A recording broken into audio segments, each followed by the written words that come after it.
जय श्री राम दोस्तों, आप देख रहे हैं YouTube चैनल ज्ञानी स्टार प्लस।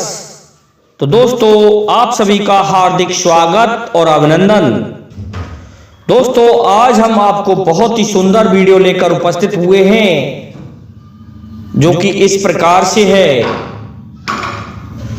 स्वप्न देखा था रात में, हुआ अचंबा भारी, गज सुई के नक्के में से निकल गया, लेकर पीलवान सहित अंबारी।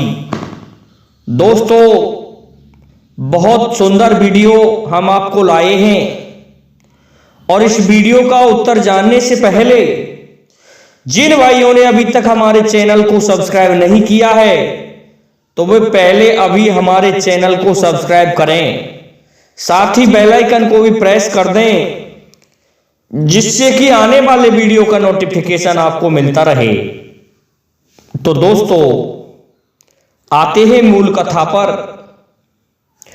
लाइन में लिखा है कि स्वप्न देखा था रात में, हुआ अचंबा भारी, गज सुई के नक्के से निकल गया, पीलवान सहित लेकर अंबारी।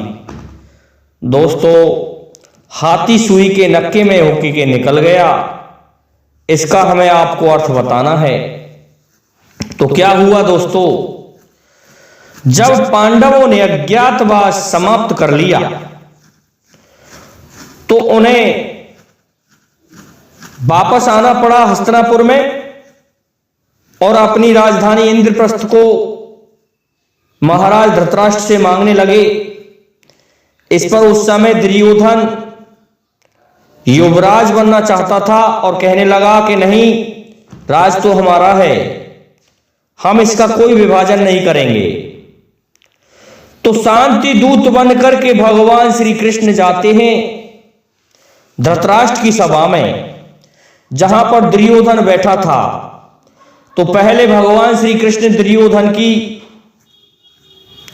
चर्चा करना चाहते थे, उनकी परीक्षा करना चाहते थे कि दुर्योधन किस प्रकार का व्यक्ति है। मैं शांति दूत बनकर तो जा रहा हूं।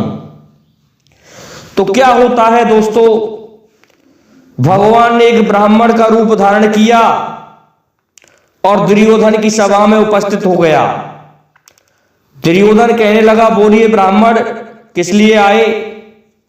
कि महाराज, मैं इसलिए आया हूं, मैंने सुना है कि सुयोधन बहुत अच्छा राज्य कर रहा है।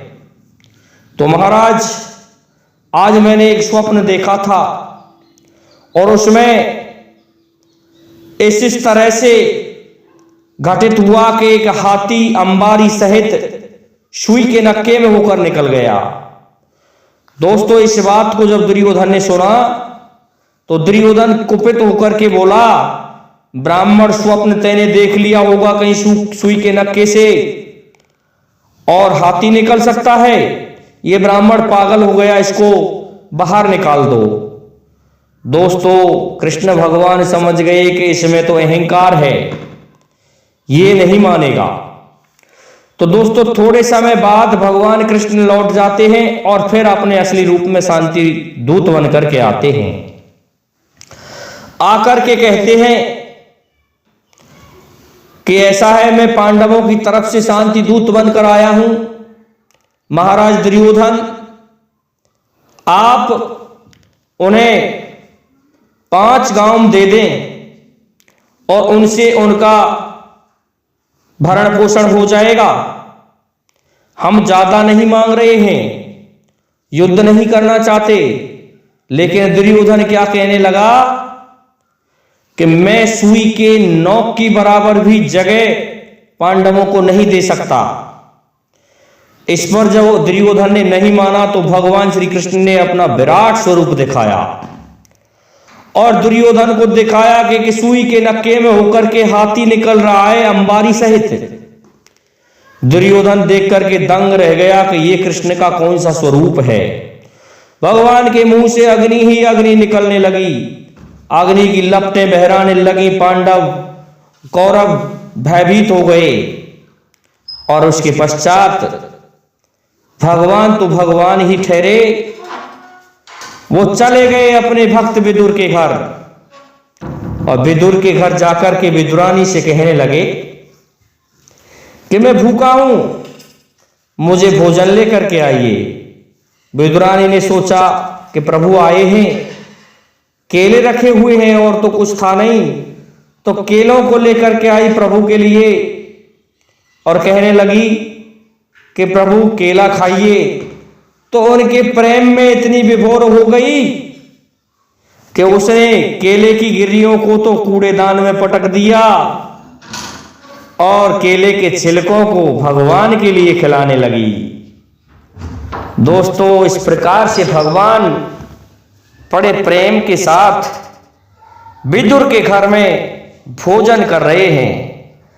जब भगवान कहने लगे कि कुछ खाने को और भी है, तो बथुआ की सब्जी थी उनके घर में, तो बथुआ की सब्जी भगवान श्री कृष्ण को परोस दी।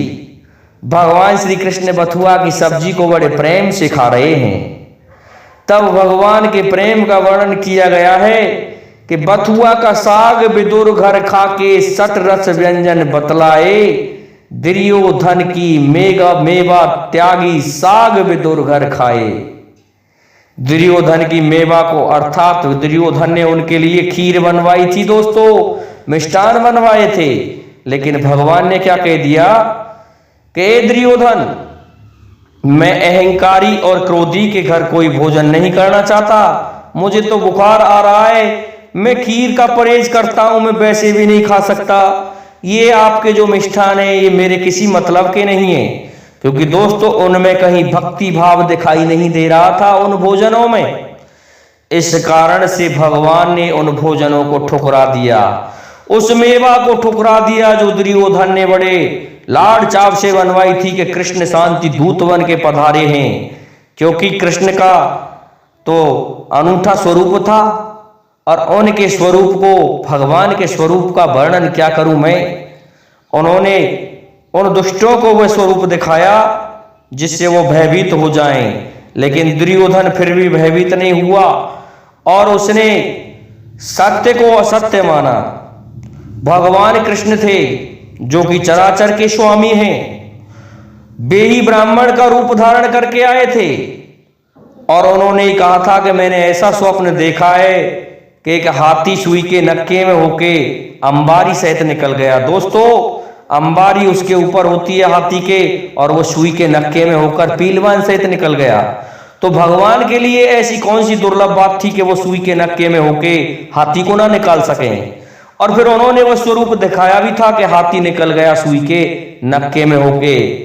तब कहा था कि स्वप्न देखा था रात में हुआ चंबा भारी, गज सुई के नक्के से निकल गया लेकर पीलवान सहित अंबारी। तो दोस्तों, पीलवान सहित अंबारी को लेकर के हाथी सुई के नक्के में होकर निकल गया। इसका मतलब ये था यदि दुर्योधन मान जाता तो कोई बात नहीं थी, लेकिन दुर्योधन नहीं माना तो अब तो हाथी निकलना ही था, क्योंकि पांडवों की विजय निश्चित थी। तो दोस्तों, भगवान जो करना चाहे वो सब कुछ हो सकता है, और जहां भगवान रूठ जाए तो वहां कुछ भी नहीं हो सकता।